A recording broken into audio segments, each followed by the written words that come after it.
For 30 years, her life was built around a profound silence. Her father, Dr. Arthur Vance, wasn't a person. He was an empty space, an absence defined by the quiet click of a suitcase latch that echoed down the decades. In the controlled world of her Chicago apartment, she was the master of her domain. She is an archivist, a woman who takes the messy, tangled histories of others and methodically places them into tidy, labeled boxes. This meticulous process was more than a profession. It was the architecture of her survival, the only way she knew to manage the void his departure had left. Then, a single letter, stark against her doormat with its Oregon postmark, shattered the quiet order. It wasn't from him, it was from a lawyer, the formal prose delivering a blunt message. The ghost, it said, had finally given up the ghost. Dr. Vance was dead. He had left her everything, a house she'd never known, an archive she couldn't imagine, and a lifetime of secrets she had spent her own life convincing herself she never wanted. Her first, visceral instinct was to destroy it, to let the letter burn and allow the silence to win its final definitive victory. But the archivist in her, the core of her being that demands order and cannot abide an unresolved narrative, refused to let go. This was the ultimate messy history, the one box left unlabeled. She had to go to Astoria. She had to sift through the contents of his life, to catalog its every secret, so that she could finally close the drawer on him. Subscribe for more character-driven mysteries and gripping tales of uncovering the past. Join our community and never miss a chapter. His house in Astoria wasn't a home. It was a mausoleum. It smelled of old books, yes, but also of sea salt from the nearby estuary and a deep, permeating regret that clung to the air like damp wool. I came expecting the meticulous, cross-referenced files of the great historian Arthur Vance, the intellectual giant I'd worshipped from afar. What I found was chaos. Stacks of paperbacks and hardcovers teetered precariously on every surface, threatening to collapse at the slightest footfall. His brilliant, world-changing notes weren't in leather-bound journals, but scrawled on stained takeout napkins and the margins of utility bills. Dust covered everything like a fine grey shroud, a testament to a life abandoned in the middle of a thought. This mess, this profound disarray, was the first crack in the marble statue of the man I had built in my mind. While trying to make some sense of it all, I went to the local bookstore for packing supplies. The owner, a kind man named Liam with a dusting of flour on his sweater, recognized the name Vance. Arthur? Oh, he was a friend, he said, his eyes crinkling. A brilliant man, but complicated. He carried a lot around with him. His words didn't offer answers, just more questions. They chipped away another piece of the marble, making the ghost in that house feel a little more human and a lot more confusing. Liam's parting words clung to her like a shroud as she walked the familiar path back to the house. The silence that now filled the space was heavier than before, charged with unspoken history. An inexplicable pull guided her past the sitting room and towards the small study, a room that still held the faint, lingering scent of her father's pipe tobacco and old books. Her eyes landed on a specific volume on the shelf, a copy of Moby Dick with a spine so worn the title was barely legible. It was a relic of her childhood, a vessel of memories from a time when her father's voice, deep and steady, would narrate Ahab's mad pursuit.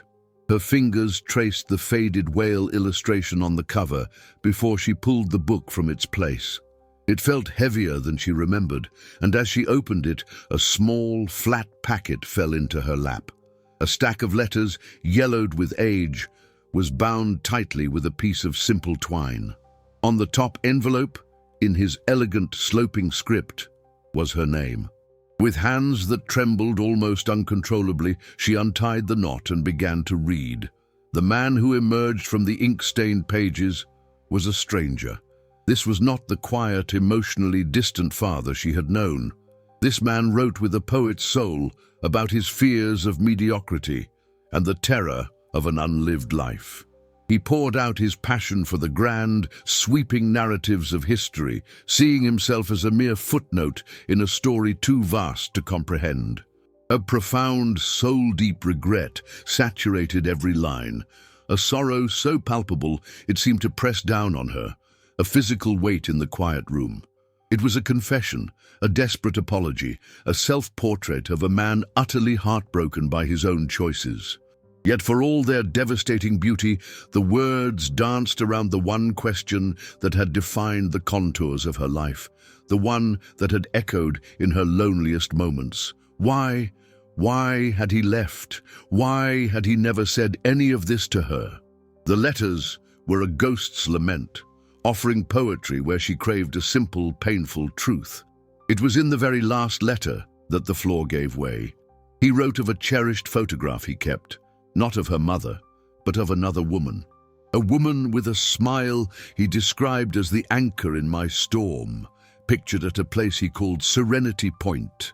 The name was a gentle caress, but the implication was a shard of ice in her heart. It wasn't just a revelation, it was the first precise twist of a knife, warning her that the pain she had carried all her life was only a prelude to a much deeper wound she was just beginning to discover. The letters had left her feeling more adrift than ever, unmoored in a sea of unanswered questions. She possessed a ghost's apology, a shallow offering of remorse that provided no reason, no tangible explanation for his departure. A tide of raw frustration surged through her, compelling her to act. Determined to impose her own sense of order on the life he had so messily abandoned, she began to attack the chaos of his desk. It was a physical rebellion against an emotional void, a desperate search for control amidst the confusion he had created.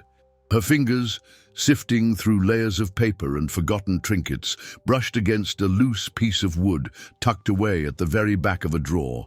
It yielded slightly under her probing touch, revealing a hidden compartment. For a suspended breath, she allowed herself to hope for a final confession, a key to unlocking the man he had become. Instead, nestled within the secret space, lay not a heartfelt explanation, but a cold, legal document, a deed. Her eyes flew across the formal script, absorbing the stark details. The property wasn't in Oregon, not part of the life she was so meticulously dismantling. It was for a small house, an entire existence she couldn't picture, in a place she'd never even heard of. Harmony Creek, Wyoming. The foreignness of the location was unsettling, but the true shock, the one that stole the air from her lungs, came from the name printed in clear, undeniable type. It wasn't his. The deed was made out to a Rose Callahan.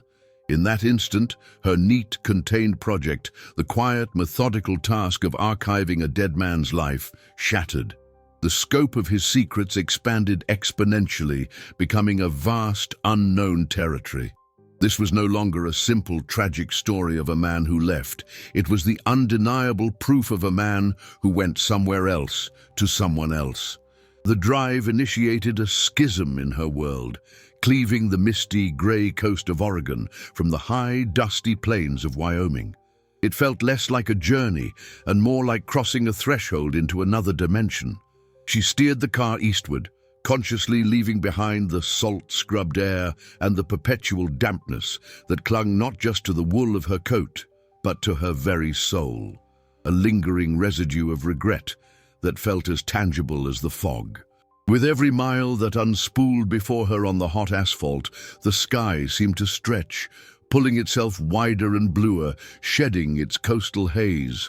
The sun, once a pale, indifferent disk, grew into a relentless, searing presence that bleached the landscape and promised no secrets could remain hidden.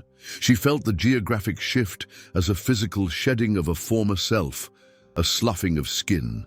It was as if she were outrunning a ghost she had once intimately known, a spectral figure born of coastal shadows and whispered words, now fading in the vibrating rearview mirror. Ahead lay a truth she wasn't sure her heart was strong enough to handle, a destination shrouded in a lifetime of questions. What would she find there in that vast, empty expanse? A ruin, its timbers skeletal against the enormous horizon. Another empty house, its silence a different, more hollow vintage than the one she had left. Or a person, the very source of the ghost she was fleeing, now made real and solid under the harsh Wyoming sun. The archivist within her, the part that organized the world into folders and finding aids, craved a neat resolution. She longed for a file tied with string, a definitive, factual answer that could be catalogued, understood, and put away. This self sought the comfort of evidence, of dates and verifiable records. But the daughter, a more fragile and frightened entity cowering within, was terrified of what that answer might contain. The truth of a family, she knew from bitter experience, was never a neat file. It was a messy, sprawling, often painful narrative of overlapping memories and conflicting emotions. So she just kept driving, her hands fixed on the wheel, the ceaseless hum of the engine, a poor, mechanical substitute for the profound, heavy silence she had grown accustomed to, the silence that had finally become unbearable, propelling her onto this open road. The asphalt ribboned out, a dark line drawn between two different skies, two different lives, and she followed it, not toward an answer, but deeper into the vulnerable heart of the question itself. Harmony Creek was little more than a whisper of a town, a handful of buildings huddled together under an immense, achingly blue sky. The house mentioned in the deed was easy to locate, a small, meticulously neat dwelling with a garden that exploded in a vibrant profusion of flowers. It was there, amidst the blossoms, that a woman knelt in the dark earth, her back to the street. When she finally stood, brushing soil from her hands and turned, the breath snagged in the newcomer's throat. A jolt of unwelcome recognition shot through her. The woman had her father's eyes. They were her own eyes staring back at her from a stranger's face. This was her. This was Rose. She appeared to be the same age, yet she moved with a warmth and an intrinsic ease that felt like a deliberate personal insult. Rose offered a smile, a genuine, uncomplicated curve of her lips that held no shadows. "Can I help you?" she asked, her voice calm and friendly.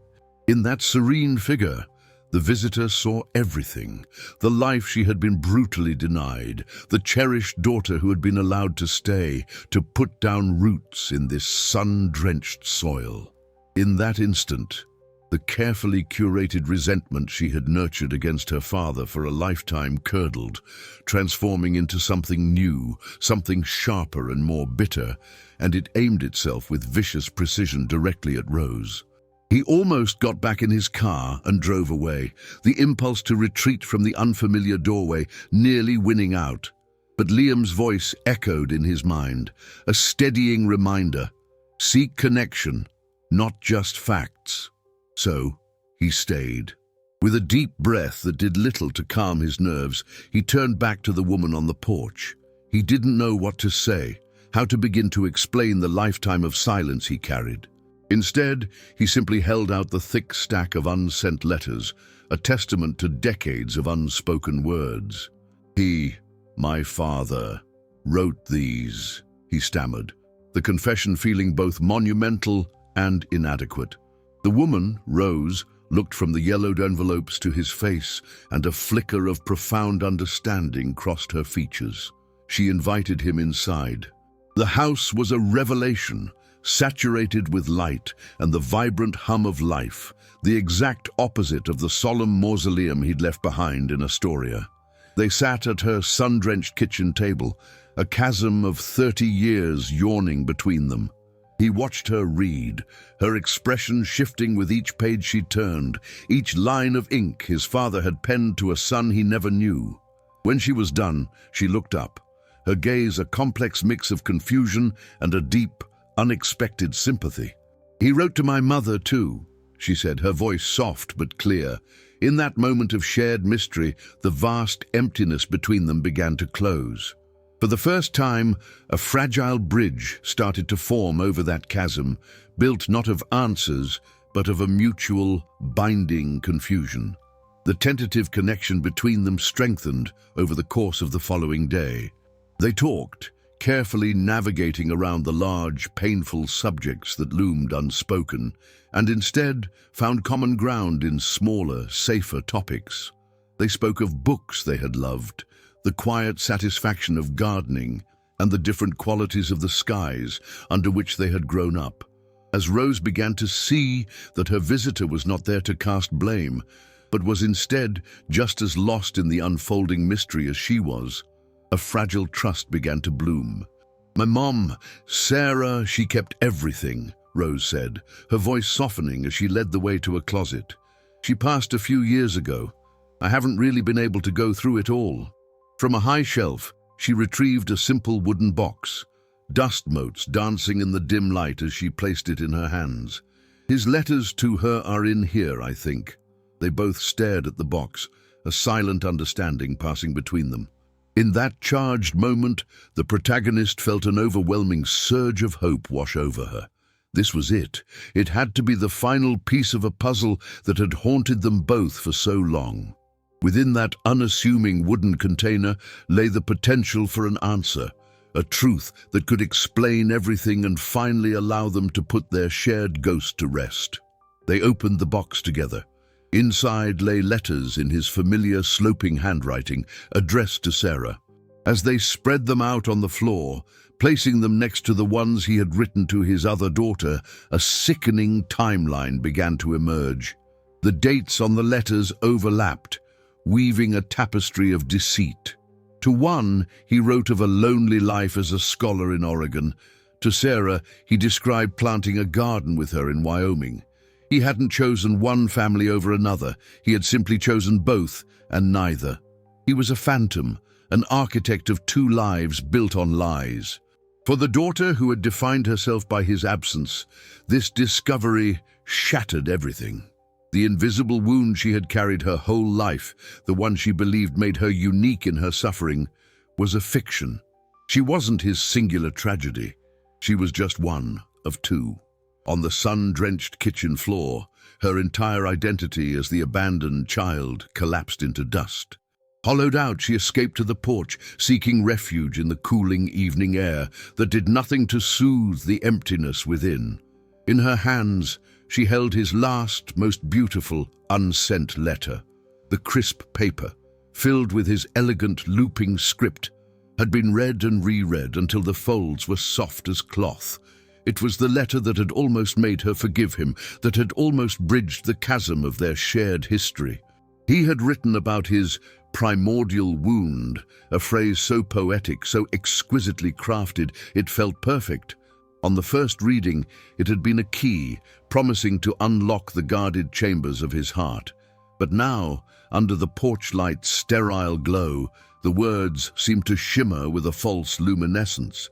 The phrase felt less like a raw, bleeding confession and more like a performance piece, practiced in front of a mirror until every tremor of vulnerability was perfectly calibrated.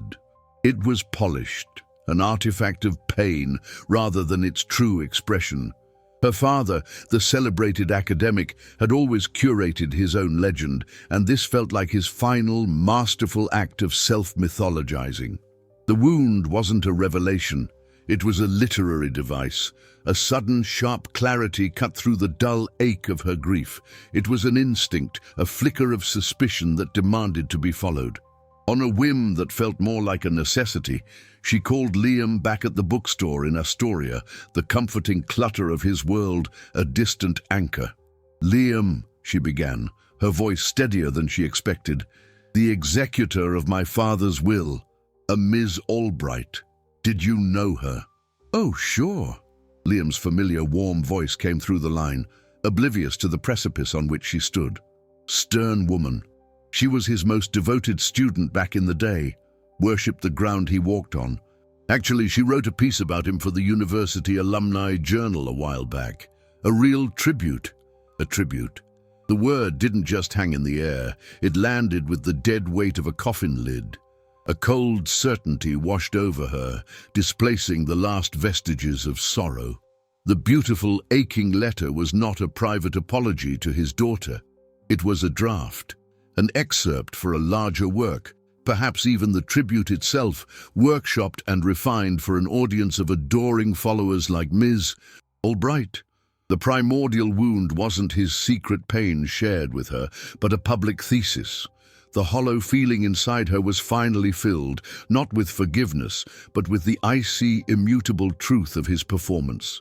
With fingers flying across the laptop keyboard, it took less than a minute to locate the article by Ms. Albright.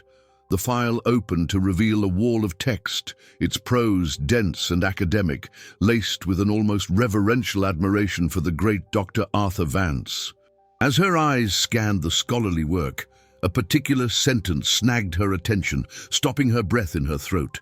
It spoke of the historian's burden, of the primordial wound that comes from knowing the past, but being utterly unable to change it. A cold wave washed over her, draining the blood from her face. It was not just the startlingly familiar phrase, it was the entire architecture of the language. The specific cadence, the precise vocabulary, it was all a perfect, chilling replica of the letters. The devastating truth crystallized in an instant. Her father had not written them. The repentant, loving man who had poured his heart out onto those pages was nothing more than a ghost, a phantom expertly crafted by a ghostwriter. Ms. Albright, in a misguided act of loyalty, had fabricated his redemption to protect his legacy. The beautiful, comforting lie she had clung to with such desperation was not a balm, but the cruelest wound of all, a fiction that had stolen the very truth she sought. A fury settled deep within them, a quiet and chilling presence entirely unlike the hot, fleeting rage of childhood. This was something colder, sharper, the glacial anger of an adult who finally comprehends the full, intricate web of their own manipulation. Their mind, a relentless projector, replayed the recent past in stark detail. They saw Ms. Albright's face, heard her clipped, commanding tone over the phone, felt again the insistent pressure she exerted to secure the archive. Every action had been framed as a noble effort to protect his esteemed reputation, a sacred duty to preserve a legacy. Now those justifications crumbled, revealing the desperate architecture of a lie. The disjointed pieces of her behavior, the secrecy, the urgency, locked into place, forming a complete and horrifying picture of calculated deceit. It all made a terrible, soul-crushing kind of sense. The truth, raw and potent, felt like a weapon resting in their hands, its weight both a burden and a source of immense power. The potential was intoxicating, a dark promise of retribution. With a few carefully chosen words, they could utterly dismantle his celebrated name, transforming a public icon into a pariah, his legacy reduced to ash and whispers. They could drag Ms. Albright's obsessive deception into the light, exposing the desperate, controlling machinations that lurked beneath her professional veneer. Revenge was no longer an abstract desire, but a tangible, tantalizing path to a brutal form of justice, a way to reclaim the agency that had been stolen from them. But just as this vengeful resolve began to solidify, their gaze drifted, moving past the threshold and through the fine mesh of the screen door. Their focus landed on Rose, a solitary figure in the warm light of her kitchen. She sat at the table, motionless, her posture slumped in a way that spoke of a weight too heavy to bear, her face a mask of profound, silent grief. A sudden, sobering clarity pierced through the icy anger. Vengeance was a blunt instrument, a shockwave that could not be contained. Unleashing this truth would not only tarnish a dead man's memory, it would shatter Rose's fragile world, obliterating the very foundation of her own history and happiness. The internal conflict shifted, its parameters redefined. This was no longer a simple binary choice between revenge and peace. The decision had become far more nuanced, more agonizingly human. It was about which version of the past, which carefully constructed story, they and she could ultimately bear to live with for all the days that would follow. He did not call a lawyer. Instead, he found himself sitting with Rose on her porch as the day drew to a close. The wooden boards of the old porch creaked softly, a familiar, comforting sound that stood in stark contrast to the gravity of his purpose. Above them, the sun began its slow, majestic descent, bleeding a spectacular palette of deep orange and bruised purple across the vast, open sky. It was a spectacle of melancholic beauty, a fitting backdrop for the conversation that was to come. He finally broke their shared, contemplative silence, his voice surprisingly steady as it cut through the evening's encroaching calm. "I found something else," he began, turning to face her fully. In the fading light, Rose's expression was a mask of patient anticipation, her eyes fixed on him. "There are two stories here, Rose," he continued, letting the words hang in the cooling air between them, heavy with implication. "There is the story contained in those letters, and then there is the truth." With that, he laid it all out for her carefully and without embellishment. He presented the first version, the unvarnished and painful reality of a small, selfish man, a man trapped by his own indecision, incapable of choosing a path, and, in his weakness, causing deep hurt to those who had loved him most. Then, with equal care, he offered the second story. This was not a tale lived, but a testament crafted, a narrative not from the man himself, but from a devoted student who, seeing the potential for a greatness that never materialized, had written him a better, nobler ending in an act of profound love. He explained the discovery, detailing his meeting with Miss Albright and the undeniable evidence found within the identical, elegant prose. He spoke of the fabricated redemption, a narrative carefully constructed to cleanse a tarnished legacy, to replace a difficult reality with an inspiring fiction. He gave her both narratives without judgment. One was the ugly truth, cold and sharp-edged. The other was a beautiful fiction, warm and alluring. He did not attempt to steer her towards one conclusion or the other, refusing to tell her which version to believe was the definitive one. His role, he felt, was not to be a judge, but simply a messenger. He just laid the two stories before her, like two distinct heirlooms pulled from a single dusty chest. Two starkly different legacies for the very same man, leaving the final choice, the final lasting memory, entirely in her hands as twilight settled around them. Rose remained in a profound silence, her gaze fixed on the horizon where the last sliver of sun bled into the jagged peaks of the mountains. The quiet was not empty, it was filled with the weight of memory and the gravity of a decision being forged in the crucible of her heart.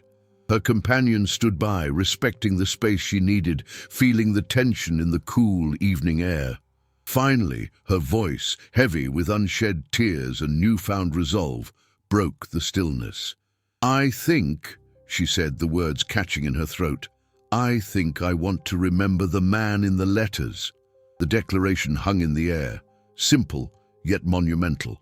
It was not a choice made from a place of weakness or denial, but from a profound and resilient strength her companion was only just beginning to comprehend. It was a deliberate act of self-preservation, a conscious decision to protect her own inner peace and safeguard the beautiful, untarnished memories she had clung to. It was the choice to define her own past, rather than letting it be defined for her by a harsh, recently unearthed truth. And so, under a vast canopy of stars that began to pierce the deepening indigo of the sky, they moved into the quiet seclusion of her garden. Together they built a small fire in a stone pit. The flames flickered to life, casting dancing shadows on their solemn faces. Into this nascent pyre, Rose began to feed the brittle, yellowed letters, the tangible pieces of the man she chose to remember, the words he had written to her mother so long ago. One by one, the papers curled, the ink of a bygone era blistering before turning to ash. Her companion then added the stark, clinical printout of Ms. Albright's article, its modern typeface a jarring contrast to the elegant, faded script. The two conflicting narratives met in the fire and were consumed together. The air grew thick with the smell of smoke and old paper, a scent that was not one of an ending or of erasure. It was the fragrance of release, a quiet, powerful catharsis, allowing a gentler story to rise and drift away into the infinite, silent night. She is no longer the archivist of her father's lies, a burden she has finally laid to rest. In its place, she has become the co-author of a new narrative, a story she pens not alone, but with her sister Rose. They consciously chose a kinder fiction, not as a means to fool themselves, but as an act of liberation. The silence that now defines her life bears no resemblance to the empty, echoing void of her former Chicago apartment. It is a shared silence, a comfortable quiet, experienced on a porch in Wyoming while watching the vast sky unfold before them. This tranquility is the quiet promise of a future she is finally empowered to build for herself. It is a life constructed not from the fragmented pieces of a broken past, but forged alongside the sister she never knew she had. Their story does not end, but rather begins in this place of peace under an open sky.